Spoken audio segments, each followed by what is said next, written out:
So addicted to success, addicted to money, never enough. Can you get to MoneyZen? Really an interesting conversation. I'm interested, Adrian, what were your big takeaways? First off, let's kind of say, honestly, have we ever felt this way? 100%, right? I mean, we worked for big corporations. We've worked on our own. Absolutely. Have we missed, sort of important family things to be to that meeting that we just had to be at? Of course, yeah. And have we ever kind of stepped back and thought, oh my gosh, Manisha is exactly right. Yeah, we create this toxic relationship with work, but it starts out, look, I just love this. And then we do more and more, and we get stuck in this cycle. Yeah, she talked about becoming a shell of a human being. I thought, wow, that's a wake-up call. And isn't it interesting, though, how, as C.S. Lewis would say, the road to hell is that easy, grassy slope. Like you said, it's not necessarily a big event. It's just what we become. We feel like we've got to be in that meeting. It won't happen without us. And we're always on call.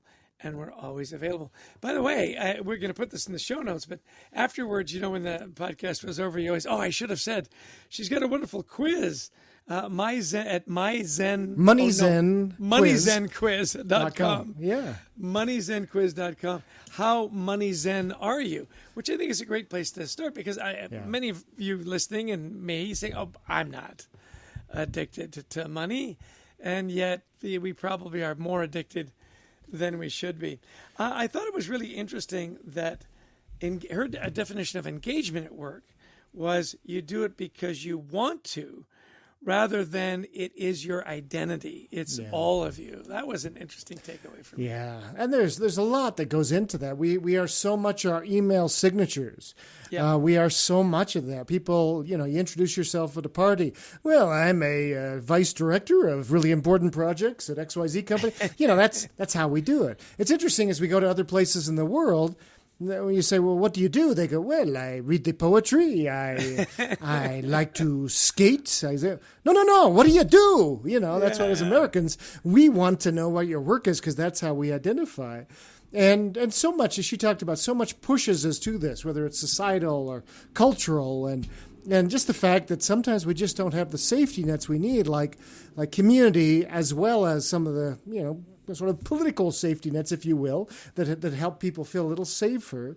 So no matter where we are, what we need to do is realize, we don't equate our self-worth with our net worth. Right. So much of this just occurred to me, is driven by fear, right? And anxiety is driven by uncertainty. And when we're afraid that the money will run out, or we're going to lose our job, or interest rates are going to go up, or, you can make a list of 100 things. It's that fear that says, well, I would love to have MoneyZen. The fact is that I have to keep working because you never know when the bottom's going to fall out, right? Yeah, it's that idea of, as you mentioned, when there's plenty, we just keep reaping, we keep harvesting because, I don't know when things are going to be bad. That's how our brains work, that we want to save for a rainy day. And 90 times out of 10, or 99 times out of 100, when we do this, if we have a really big year, it all goes to taxes or whatever. So there's not that much more benefit versus thinking holistically about our lives. And so, some really good things there. Instead of thinking to ourselves, I can't achieve enough. No, you are enough. When you bring something in, give something away. And that could be work too. That could be not just buying new shoes. It could be, I'm going to accept this new assignment, boss, but what am I going to take off my plate instead of just adding more and more? Yeah, my last takeaway was, I love when she cited that study from Princeton or wherever it was, $75,000. That's all you really need. And we all roll our eyes. She goes, it's not for what you think. It's not that it's not enough. It's our attitudes are wrong, right? That we want to be healthy, not wealthy. We are wealthy enough to be healthy. Anyway, really good thoughts there and make you put your, fingers under your chin and go, maybe I need to take a little inventory here. And maybe adjust a few things, give away a few things, simplify my life just a little bit. Yeah. Well, the book is MoneyZen. Probably a great addition really to anybody's collection.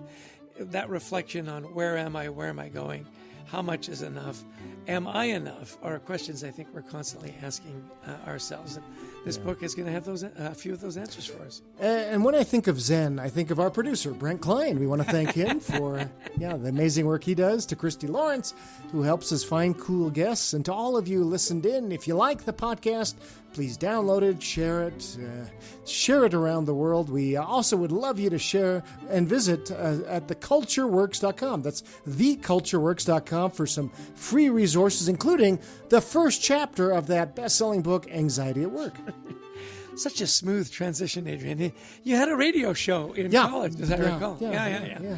And by the way, to round things out, we love speaking to audiences around the world, virtually or in person, on topics like culture, teamwork, resilience, healthy workplaces. So give us a call. We'd love to talk to you about your event.